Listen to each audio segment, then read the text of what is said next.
Bom, boa tarde a todos. Hoje nós estamos aqui para discutir um tema que parece ultrapassado, né? Às vezes nem atrai tanto a atenção dos colegas profissionais de saúde, mas eu queria deixar aqui um registro de que é uma doença de extrema relevância para um cuidado e que a gente precisa atuar, sobretudo na prevenção das incapacidades que essa doença, que é a hanseníase, pode gerar. Tá? Eu sou Lígia, eu sou médica assistente aqui da Gerência de Doenças Infecciosas Crônicas, da Diretoria de Vigilância Epidemiológica aqui do estado de Santa Catarina. E eu trabalho mais no setor que alia a tuberculose e a hanseníase. E daí recebi esse convite para conversar com vocês, trazer aqui informações consideradas relevantes para essa doença, tá certo? Então, hoje, basicamente, eu preparei uma aula, né, uma apresentação conceitual, né? Eu acredito que pelo fato de ser uma doença que muitas vezes ela fica, de certa forma, engavetada, né? Os conceitos acabam sendo perdidos. E na medicina, sem conceitos, é difícil a gente conseguir progredir no raciocínio do diagnóstico, do tratamento, da prevenção. Então, eu não vou detalhar muito a doença em si, que seria necessário um tempo maior de discussão, depois podemos até programar, né, uma nova apresentação com um tema aí dentro dessa apresentação de hoje que exige uma conversa mais detalhada, mas hoje o meu objetivo é que vocês saiam daqui relembrando, quem já teve a possibilidade de ler, de trabalhar, de atender pacientes com hanseníase, ou até mesmo aprendendo quem ainda nunca viu, nunca leu sobre isso, tá certo? Então, uma coisa importante para a gente entender eu gosto de começar, né, puxando sardinha aqui para a gerência de vigilância epidemiológica, com os dados que a gente tem da hanseníase no mundo, no Brasil e no nosso estado. Então, para vocês terem uma ideia, eu trago dados de 2019, do cenário mundial, que seriam considerados dados mais fidedignos, embora mais antigos, porque entre 2019 e o atual momento nós tivemos a pandemia da Covid, que acabou, né, gerando conflitos aí em dados que foram gerados na epidemiologia referente a várias doenças, entre elas a hanseníase. Então, do ponto de vista mundial, a gente tem aí um número de 202.185 casos novos registrados no mundo, sendo que 80% desses casos estão concentrados em três países. E o Brasil é um desses três países, tá? O Brasil é ocupa a segunda posição no número de casos novos de hanseníase no mundo. Isso continua acontecendo até os dados de hoje.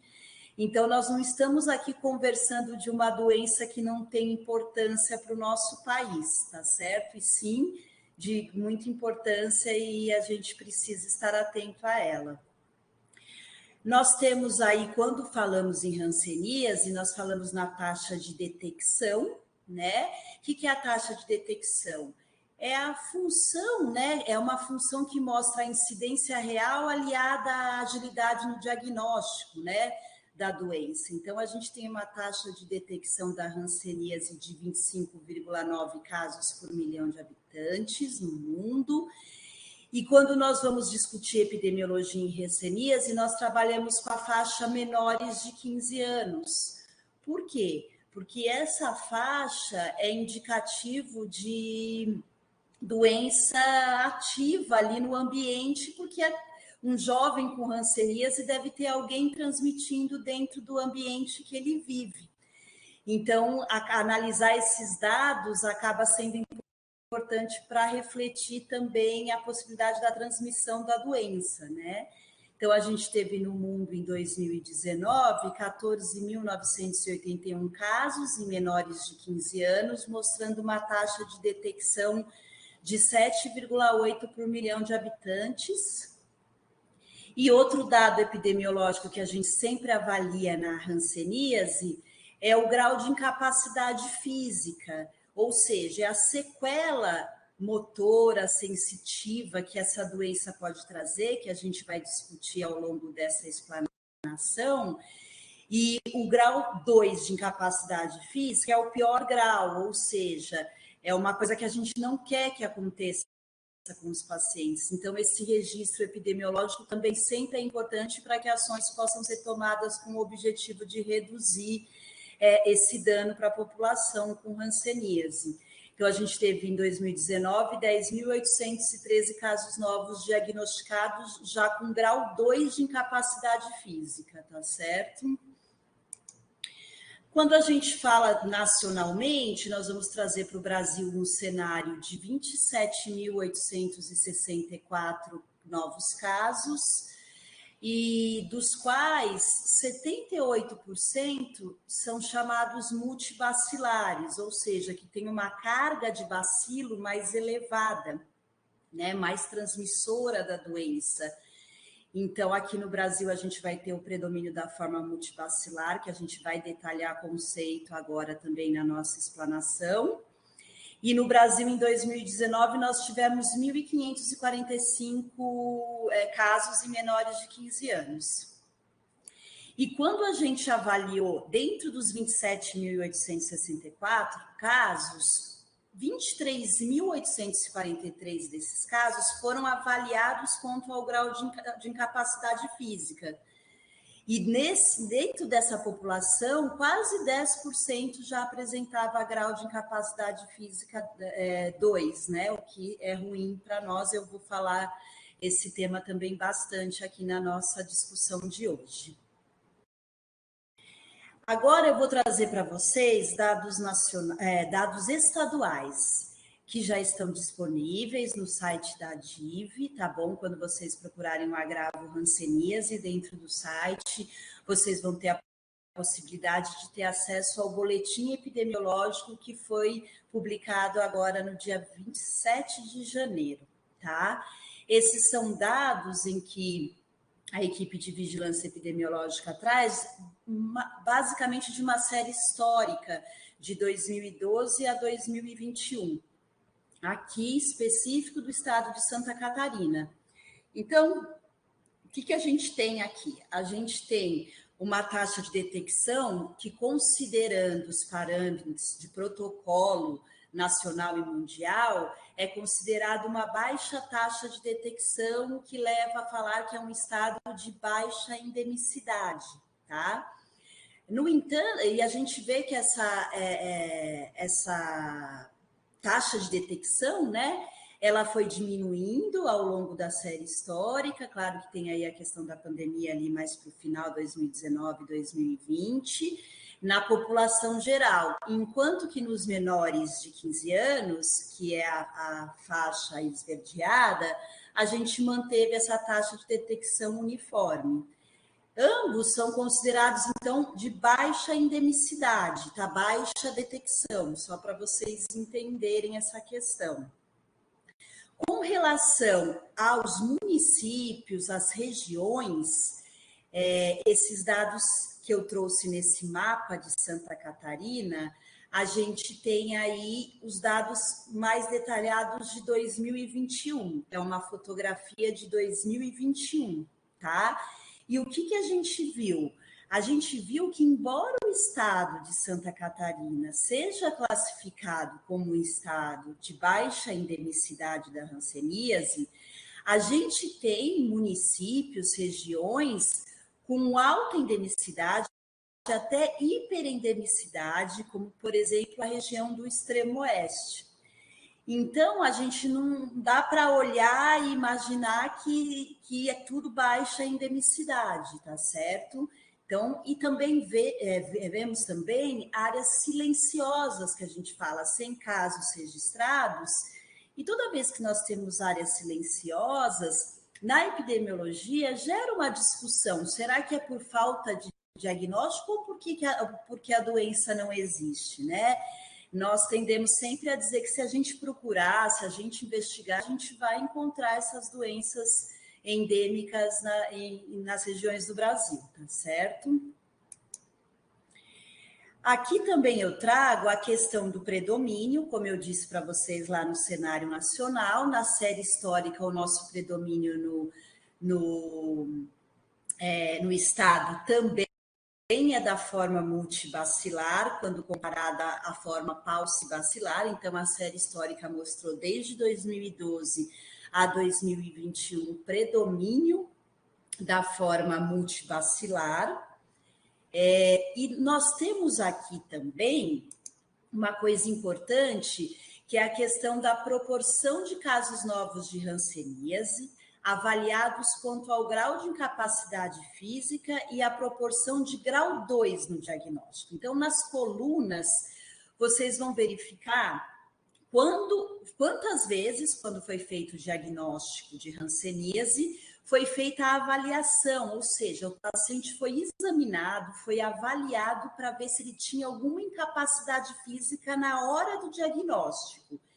Então, a gente tem um padrão que variou, na maioria das vezes, de uma proporção boa para regular, tá? O boa seria acima de 90% e regular entre 75% e 89%.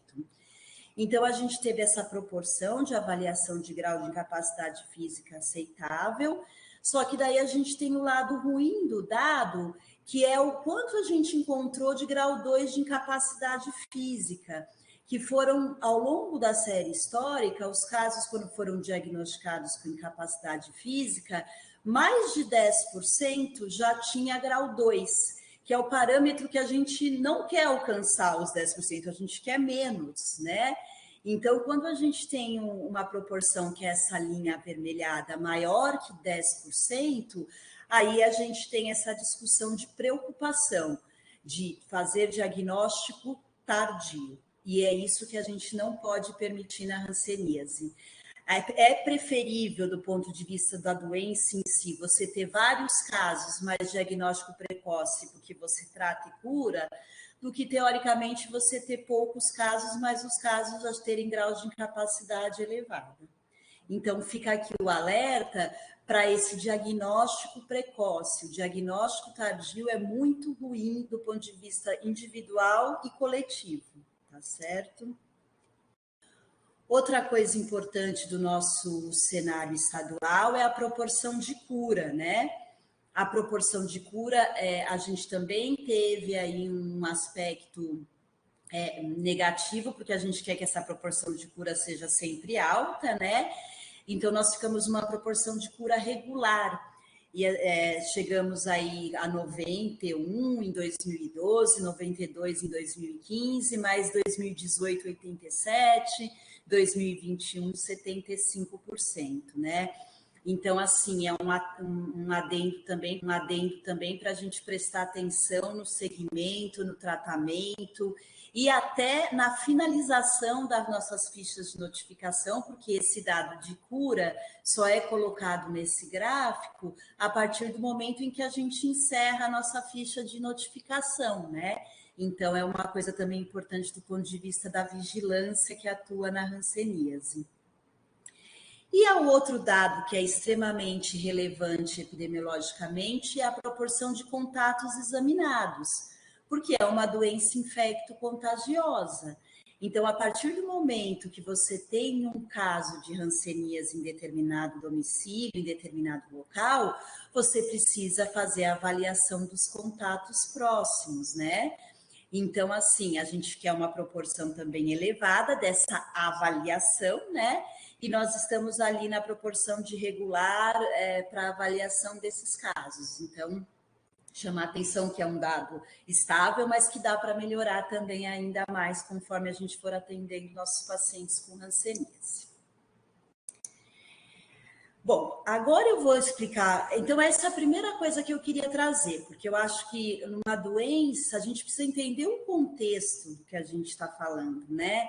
Não que aqui vai apresentar poucos casos ou casos não graves, a doença tem.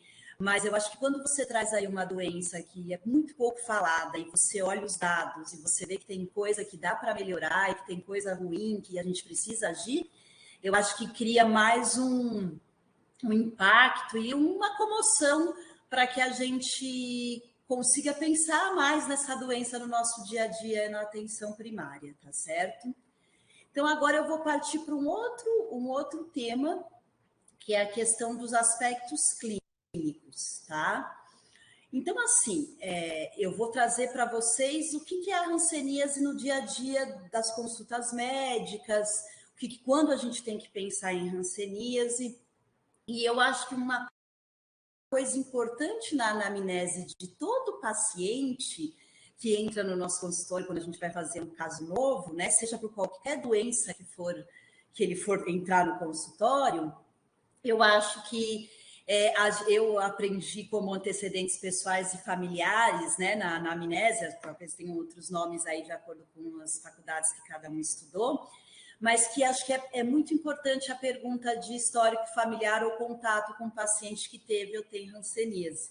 Eu acredito que pouquíssimas pessoas que estão aqui assistindo a nossa aula hoje coloque isso na sua anamnese, e eu acho que isso seria interessante. É uma pergunta rápida e que você deixa lá como uma carta na manga, caso seja necessário usar futuramente, tá? Porque esse dado epidemiológico é de extrema relevância para a gente pensar no diagnóstico de hanseníase. Então, assim, deixo claro aqui que a hanseníase é uma doença infecto-contagiosa, que é transmitida pelo espirro, pela fala próxima, pela tosse, né? Então, lembrar que a hanseníase não transmite com um abraço, tocando nas pessoas, então isso é um estigma que foi criado aí antigamente, que a gente deve colocar, esquecer esse estigma, porque isso não existe, tá? E o que é interessante? É interessante que não é todo mundo que vai estar ali com alguém com hanseníase que vai desenvolver a doença, tá? Então não é motivo de pânico você saber que passou a tarde numa reunião com alguém que foi diagnosticado com hanseníase, que você foi visitar um amigo, ente querido, e depois descobriu que o avô dele estava com hanseníase. Isso não é motivo de pânico, porque a hanseníase você precisa de um contato prolongado, próximo, íntimo, e além disso precisa de uma predisposição genética e celular, de imunidade celular, que favoreça você ser infectado pelo bacilo e desenvolver a doença, tá? Então, assim, é uma coisa que não é um sarampo, não é uma rubéola, é diferente da maneira da gente discutir a transmissão da hanseníase, tá? E daí, como eu disse que a nossa aula hoje ela é baseada em conceitos, eu queria trazer aqui o que a gente chama de classificação operacional da hanseníase. Então, assim, a classificação operacional é aquela que vai ser importante, porque vai ser através dela que eu vou definir o tempo de tratamento que o paciente vai receber. Então, a partir do momento que eu fizer um diagnóstico de hanseníase, que eu vou explicar para vocês as dicas de se pensar em hanseníase, mas a partir do momento em que você fizer o diagnóstico, você vai ter que classificar, fazer uma classificação operacional para definir quanto tempo de tratamento vai ser necessário para aquele caso. Então, a gente tem a hanseníase paucibacilar, que é caracterizada pela presença de 1 a 5 lesões cutâneas, e a baciloscopia, que é um dos exames diagnósticos auxiliares para o diagnóstico, obrigatoriamente negativa. E a gente tem a hanseníase multibacilar, que caracteriza-se pela presença de mais de 5 lesões cutâneas e ou baciloscopia positiva. Então, o que eu chamo a atenção aqui? Que você, a partir do momento que tiver uma pessoa com 2, 3 lesões que estaria sendo classificada como paucibacilar, mas ela apresentar uma baciloscopia positiva, você já vai colocá-la no esquema de multibacilar, tá certo? Então, essa é uma coisa importante de conceito para a hora de escolha do tratamento da hanseníase.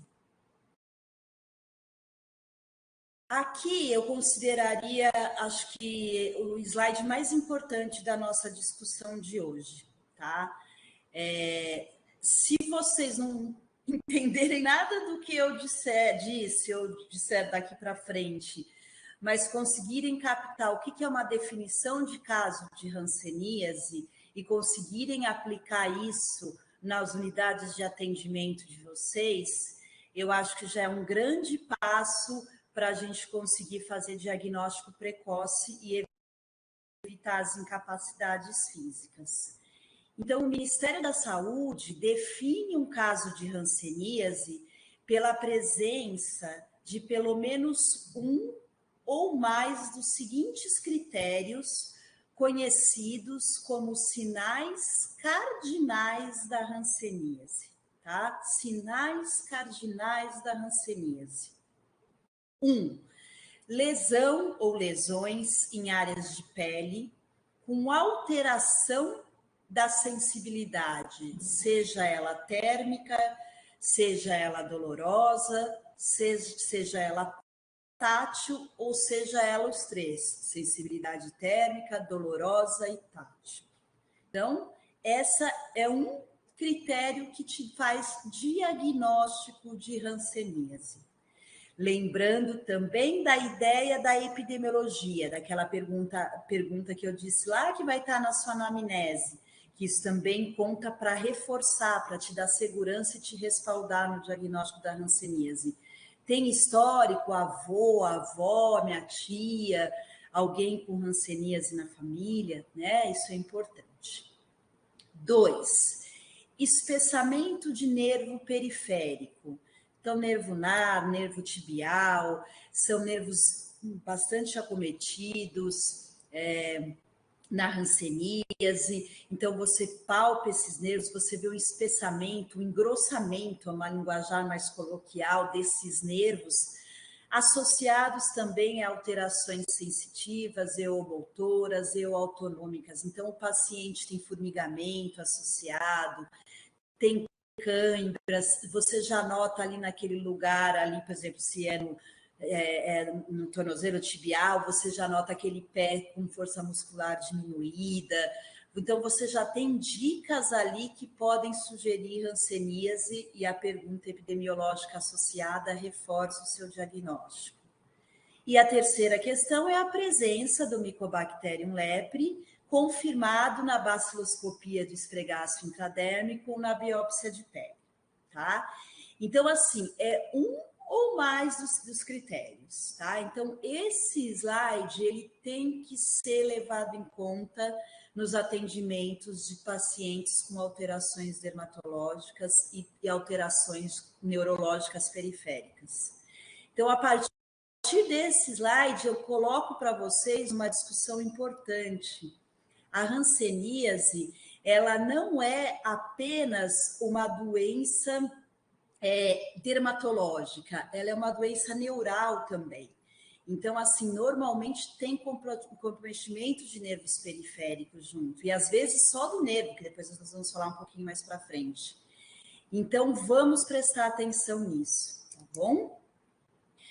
Quando a gente vai classificar a hanseníase clinicamente, por que é importante a gente ter uma classificação clínica? Porque vocês perceberam que para definir tempo de tratamento é aquela discussão multibacilar ou paucibacilar. Mas as formas clínicas, elas acabam ganhando relevância para nós que estamos realizando o atendimento, porque a gente já imagina o prognóstico, a evolução da doença, se é uma forma que tem mais grau de chance de evoluir para um grau de incapacidade maior. Então, a gente precisa estar atento a essas coisas. Então, a gente vai ter a hanseníase tuberculoide, a virchoviana, a dimorfa, a indeterminada e a neural pura. Quando a gente tem a hanseníase tuberculoide, a gente tem aquela lesão, que costuma ser uma lesão cutânea única.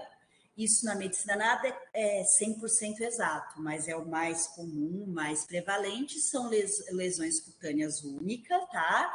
Bem delimitadas, então você vê bem aquela lesão onde ela está localizada, tá? Isso é característico de paciente que tem uma resposta imunitária celular, que é a que combate o bacilo, boa, tá? Ali no local você vai ter uma acentuada hipoestesia ou anestesia nas lesões. Daí a importância de não só olhar a lesão, e sim verificar se tem alteração de sensibilidade, tá? Que você pega uma lesão dessa, se você não verificar isso, você pode pensar em vários outros diagnósticos dermatológicos e esquecer da hanseníase. Mas a partir do momento em que você testa a sensibilidade, você vai ver uma anestesia, uma hipoestesia, você vai fazer o diagnóstico de hanseníase. E o interessante é que você fazendo esfregaço para fazer a baciloscopia, a procura de bacilo, na grande maioria das vezes essa baciloscopia vai vir negativa, mas isso não significa que não é hanseníase, tá certo? A outra forma já é a forma mais exuberante, a que mais todo mundo escuta falar e vem à cabeça quando fala de hanseníase, que é a hanseníase virchoviana, né, que é aquela daqueles indivíduos que já têm uma resposta de imunidade celular ruim. Então, eles desenvolvem cursos mais exuberantes, uma clínica mais potente. Então, o paciente costuma ter, sobretudo, uma infiltração bacilar em face. Então, você vai ver perda de cílio, supercílio, sobrancelha, você vai ver o aumento dos pavilhões auriculares, o paciente tem uma congestão nasal importante, e costuma ser uma doença mais disseminada, que acomete linfonodos, baço, fígado, testículo, medula óssea. Então, é uma forma mais grave da doença, né? E, às vezes, daí na lesão de pele pelo corpo, aparecem os chamados rancenomas, né? Que são lesões, assim, endurecidas, nódulos endurecidos ao longo da face, do corpo, do pavilhão auricular, que são chamados de rancenomas. E nessas lesões, e quando você vai fazer a pesquisa de linfa ali na baciloscopia, que eu vou mostrar para vocês para frente, a baciloscopia vai vir positiva, tá? Então, você faz o diagnóstico a partir da clínica e ainda é reforçado pela questão do exame ali positivo, né? E aí, você tem espessamento de nervos também. Você vai notar que já tem uma anestesia, o paciente já se queixa de mãos e pés com uma sensação de dormência, formigamentos, câimbras. Então, você já tem normalmente uma queixa neurológica associada a esse quadro dermatológico, tá bom? A outra forma é a hanseníase dimorfa, que ela pode aparecer em números variáveis, tá? E o que é interessante assim, porque na hanseníase a gente coloca polos, né? O polo virchoviano é aquele polo de pior resposta, e o polo tuberculoide é aquele polo de maior resposta imunológica, né? O indivíduo consegue conter mais o bacilo, né? E a dimorfa, ela fica ali no meio, então pode acontecer de tudo ali do ponto de vista clínico, né? Então pode ter lesão única, pode ter lesões variáveis. Normalmente a gente chama de lesões foveolares. O que é isso? Você vê um círculo, uma lesão circular, por exemplo, que no centro dela parece que a pele está boa, mas ela forma um halo ao redor, acastanhado, hipocrômico, e às vezes, como ela é disseminada, às vezes se aparece num braço, às vezes pode pensar no corpo, uma alergia, mas não pode esquecer da hanseníase. E também vai ter comprometimento de nervos periféricos na grande maioria das vezes, com dor, formigamentos nos nervos, diminuição da força muscular, tá certo? E daí o que a gente percebe? Que muitas vezes, por exemplo, a pessoa tem diminuição da força muscular, diminuição da sensibilidade na palma das mãos, sola dos pés. E o que acontece? Esse paciente se machuca, né? Faz traumas locais, evolui com mal perfurante plantar, tudo sem perceber, nem estava sabendo, nem percebeu, e isso acontece muito. Então, a gente considera essa a forma mais incapacitante da hanseníase, né? E a baciloscopia dela, ela pode ser, se tiver com uma carga bacilar elevada, ela pode ser positiva ou negativa, entendeu? Então, é como eu estava dizendo lá naquele slide que eu disse que é o mais importante. O diagnóstico da hanseníase é clínico. O diagnóstico laboratorial, ele vem para nos auxiliar, mas ele não faz, o negativo não vai te excluir a doença, tá? Temos também a hanseníase indeterminada, tá certo? Que é aquela que tem lesões cutâneas hipocrômicas, únicas ou em pequeno número. Essa é aquela que parece micose, que a gente fala pitiríase albas, a gente às vezes fica pensando em coisas assim.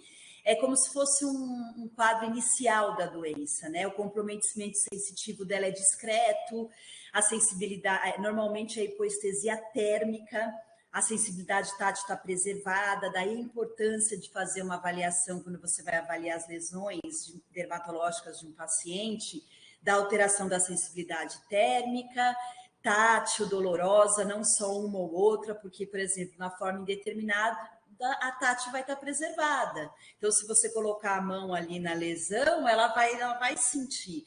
Mas se você fizer um quente frio, ela vai ter alteração, entendeu? Ali no local pode ter perda de pelos, é o que chama muita atenção nesse tipo de hanseníase indeterminada, e hipoidrose, ou seja, aquela área não tem suor, né? Aquela área não sua. Então, ela não costuma ter comprometimento de nervos e baciloscopia costuma ser negativa. Então, essa eu chamo muito a atenção da delicadeza que envolve uma anamnese e um exame físico correto, porque é basicamente clínico esse diagnóstico de hanseníase, e é um diagnóstico precoce que vai estar evitando incapacidades futuras, tá certo?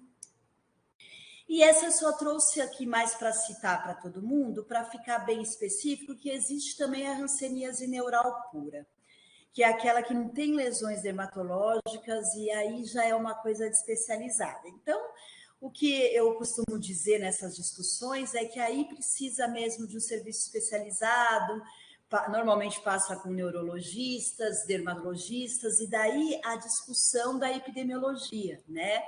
Para pensar numa neurite, numa hanseníase neural pura, né? Neurite primária. Então, essa eu trouxe de curiosidade para chamar a atenção de vocês pegarem pacientes com espessamentos de nervos, sem lesão cutânea, mas sem um diagnóstico específico para aquele espessamento. Vale não esquecer que a hanseníase existe nesse caso e pedir uma avaliação especializada, tá bom? Então, isso é o que eu queria dizer do ponto de vista de diagnóstico. E daí nós vamos passar para a parte dos exames de apoio diagnóstico, né? Então, aqui... Oi? 10 minutos. Fechou, obrigada. Aqui a gente vai falar do diagnóstico, eu coloco exames de apoio diagnóstico, por quê? Porque eu quero dizer que o diagnóstico da hanseníase é essencialmente clínico. Os exames, eles vão me auxiliar a confirmar meu resultado, mas ele não vai me excluir, tá? Então, uma coisa importante, a cada avaliação de paciente que tiver lesão dermatológica, que você faça uma anamnese detalhada, que você faça um exame físico minucioso, avaliando mão, pés, olhos, sabe? Eu falei pouco de olhos aqui, mas a lesão de nervo facial, nervo óptico. Então, a gente precisa estar atento à acuidade visual desses pacientes, fazer teste de sensibilidade, quente, frio, tátil, doloroso, avaliar a força muscular. Existem vários vídeos à disposição para você, como fazer um exame físico detalhado num paciente que você suspeita de hanseníase, tá? Talvez você perca tempo nessa avaliação inicial, mas depois a sua rotina com ele fica mais rápido, tá? E você deve fazer, a partir do momento que você fez esse diagnóstico no caso novo, você deve fazer depois de 3 meses e ao final do tratamento, para você até verificar a regressão desses sinais de força, a melhora da força muscular, da sensibilidade, ou até a piora em caso de uma não resposta adequada ao tratamento. E essa avaliação neurológica você vai acabar classificando, porque existe um protocolo em que você, seguindo essa avaliação, você vai ver, tem deformidade física visível? Tem. Ou tem cegueira? Tem. Eu já vou classificar como 2. Não tem nenhuma deformidade física ou cegueira? Já vou pôr como 0, sem incapacidade física. Na hora que eu olho, não tem capacidade física, mas na hora que eu faço uma avaliação, eu já vejo diminuição de sensibilidade, já vejo redução de força muscular. Daí a gente passa aí para a discussão de uma incapacidade física 1. Tudo isso é importante, por quê? Porque um paciente com grau de incapacidade física 2, ele vai precisar do seu acompanhamento, do seu tratamento, mas ele vai precisar de auxílios de rotina de curativos por lesões traumáticas, ele vai precisar de fisioterapia, ele vai precisar de aprendizados de autocuidado, porque às vezes eles têm lesões em mãos para atividades de rotina, para caminhar, então ele vai precisar de toda essa discussão multidisciplinar. Então é muito importante fazer essa avaliação a partir do momento que você tem um paciente com hanseníase. Aqui são alguns quadros de grau de incapacidade física 2, em que você vê pacientes com mal perfurante plantar, a chamada mão em garra, aptose palpebral, cegueira, que são coisas que a gente não pode aceitar. Nós não podemos nos acomodar e deixar um paciente chegar assim para nós no consultório, com um grau de incapacidade 2. Então, vamos ter o olhar clínico para hanseníase com diagnóstico precoce. É isso que eu queria detalhar, assim, pedir para vocês nessa discussão de hoje. Eu já falei da baciloscopia para vocês como exame de apoio diagnóstico, né? Então, aqui eu gostaria de dizer que ela é útil. Por quê? Porque ela reforça o seu diagnóstico, ela tem uma alta especificidade, então, a partir do momento que você fez o diagnóstico clínico, você colheu uma baciloscopia, você viu ela positiva, um raspado intradérmico, você está muito seguro do seu diagnóstico. Só que é um exame de baixa sensibilidade, então o fato de vir negativo não exclui o diagnóstico. Lembre-se que a clínica é soberana e, sobretudo, na hanseníase, tá? Aqui eu trago uma coisa importante para já começar a finalizar a nossa discussão aqui. Eu trago 2 testes que estão chegando no estado de Santa Catarina, que é o teste rápido para Mycobacterium leprae e o teste de PCR. Só para enfatizar que, a princípio, por exemplo, o teste rápido, assim como a maioria dos testes, né, assim, ele vai ser indicado para quem for contato de hanseníase, tá? E o que vai acontecer? Nos pacientes que têm positivo o teste rápido, não significa que ele tem diagnóstico. O diagnóstico é clínico. Mas se ele tem o teste rápido positivo e naquele momento ele não tem clínica, fico alerta para você de rastrear durante 5 anos anualmente esse paciente quanto à possibilidade grande dele vir desenvolver hanseníase. E você pegar um diagnóstico precoce e cuidar. E desses pacientes que você examinou, contato, viu que tem lesão, fez o teste rápido e deu positivo, você vai poder também solicitar o PCR, que é um exame específico, melhor hoje para diagnóstico de hanseníase para esses casos. Então, o diagnóstico teste rápido é uma espécie de rastreamento para os contatos, para identificar os possíveis pessoas que podem vir a ter hanseníase, não necessariamente estão com hanseníase, e o PCR vai ser indicado para aqueles que são contatos e já estão com lesões, tá certo? Eles estão chegando e vão estar disponíveis em breve, aí a gente pode depois discutir mais sobre isso. Para finalizar o tratamento, então, como eu disse lá daquela classificação operacional, a hanseníase, ela tem uma polioquimioterapia única, tá? Que inclui 3 drogas, tá certo? E ela vai ser de 12 meses se você classificou o paciente como multibacilar, ou de 6 meses se você classificou o paciente como paucibacilar. As drogas utilizadas são a rifampicina, a clofazimina e a dapsona, que são doses mensais, supervisionada. Normalmente o paciente vai até a unidade, a equipe de saúde faz essa tomada dessas medicações ali mesmo. E tem as doses diárias que ele toma auto-administrada na casa dele de clofazimina e dapsona todos os dias, tá? Eu sei que meu tempo está acabando, mas eu gostaria de deixar aqui um sinal de alerta das reações rancênicas. Que é a reação, para vocês entenderem o que são as reações rancênicas? São fenômenos inflamatórios agudos, é como se fosse uma exacerbação da doença, tá? O sistema imune, ele reage aos bacilos que estão ali dentro e dão uma clínica exuberante. Isso pode acontecer antes, então o paciente pode chegar para você no consultório com uma reação rancênica e daí você fazer o diagnóstico de hanseníase.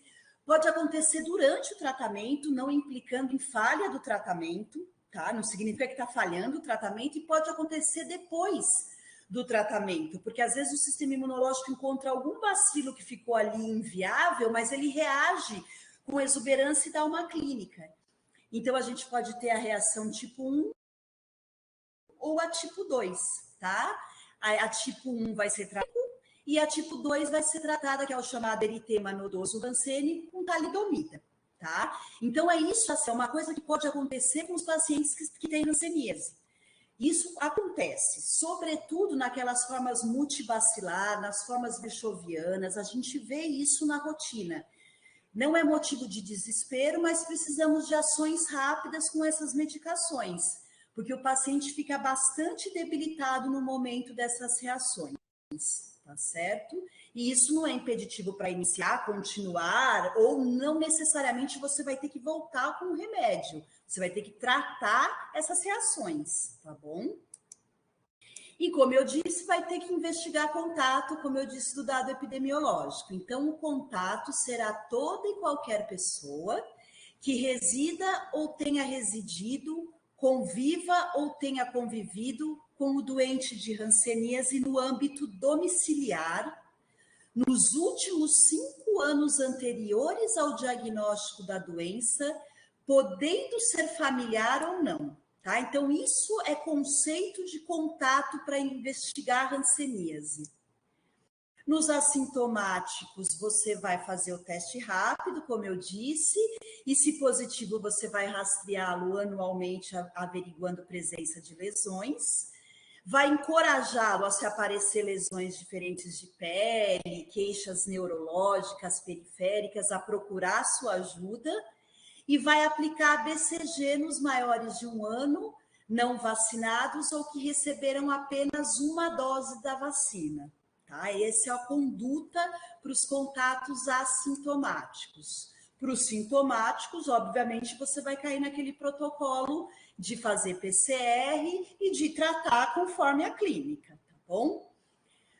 Aqui eu deixo para finalizar a importância da notificação, pois é ela que nos dá a realidade local e possibilita que nós possamos agir efetivamente com medidas de prevenção, medidas de qualidade de atendimento, de tratamento e solicitação de fornecimento de subsídios pelo Ministério da Saúde, tá certo? Deixo aqui a minha finalização, dizendo que a hanseníase pega com tosse, espirro e fala, não pega com talher, toalhas, pratos, abraço. Deixo uma frase de reflexão, que é uma vergonha que em pleno século XXI, pessoas com antimoniose, hanseníase, tuberculose ainda se percebam invisíveis na atenção básica e especialização do SUS, que a gente precisa de políticas concretas na busca ativa, acolhimento, diagnóstico, tratamento e reabilitação, tá? E deixo meu agradecimento à equipe que trabalha comigo, a Teide, o Luiz, a Bianca e a doutora Regina, minha chefe. Muito obrigada, pessoal, pela oportunidade de estar aqui conversando com vocês. Vamos ver, aqui nós temos uma pergunta no nosso chat. O Eduardo Campos de Oliveira, nosso médico infectologista, né, que já participou de várias palestras, faz tempo que eu não vejo o Eduardo. Bom revê-lo virtualmente aqui, Eduardo. Vamos lá. Qual o critério de cura é utilizado para casos de hanseníase, Lígia? Bom, doutor Eduardo, também é um prazer tê-lo aqui me ouvindo nessa tarde. objetivamente, o critério de cura é o número de doses administradas dentro do tempo preconizado. Então, por exemplo, o critério de cura para a hanseníase da forma paucibacilar é você ter administrado as 6 doses que a gente fala supervisionadas dentro de 6 a 9 meses, aliado, obviamente, à adesão das doses autoadministradas. E da multibacilar, as 12 doses supervisionadas dentro de 12 a 18 meses, aliado também à adesão às doses autoadministradas. As lesões, usualmente, também regridem. Elas não desaparecem por completo, mas elas regridem. A força muscular, ele costuma estacionar ou até uma pequena melhora, tá certo? Mas o que pode te chamar a atenção para não cura é a exacerbação das lesões ao término do tratamento, que daí você vai ficar na dúvida se é uma reação hansênica ou uma recidiva ou uma não cura. Daí a gente vai precisar de uma conversa mais detalhada sobre isso. Aí, ó, o Eduardo está compartilhando que vai ter um congresso da Sociedade Brasileira de DST entre 4 e 7 de outubro de 2023, né? O mês de outubro é o mês dos congressos, né? Tem sempre bastante atividade nesse sentido, hein? Parece que todo mundo resolve fazer em outubro, mas ó, fica aí já o convite para vocês pesquisarem, mapearem, se agendarem para participar, né? Convite aí do Eduardo. Luiz Henrique da Cunha, Lígia, é importante a investigação dos contatos pelo período de 5 anos, pois são essas pessoas que podem adoecer nesse período. Faço essa colocação, pois o grau de incapacidade física no estado está alta, só reforçando a importância do monitoramento. Lígia, se quiseres comentar, acho que foi nesse sentido que você Sim, essa falou, colocação do Luiz é fundamental, né? A gente tem algumas doenças em que a investigação do contato é o segredo para diagnóstico precoce e corte da cadeia de transmissão. Então, a hanseníase e a tuberculose lideram nisso, tá? A partir do momento que você tem um caso de hanseníase ali dentro do seu consultório, tem que ser investigado as pessoas ao seu redor em um rastreamento não só naquele momento que o Luiz está querendo enfatizar.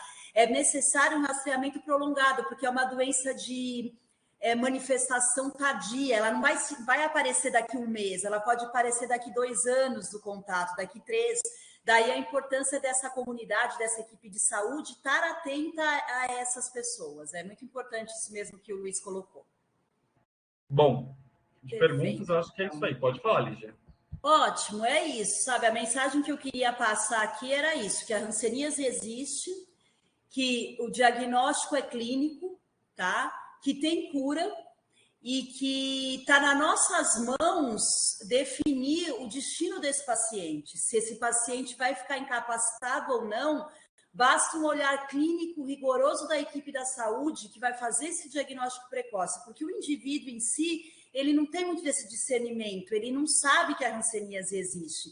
Mas nós, das equipes de saúde, temos que saber que existe e temos que estar atentos. É isso que eu queria deixar claro.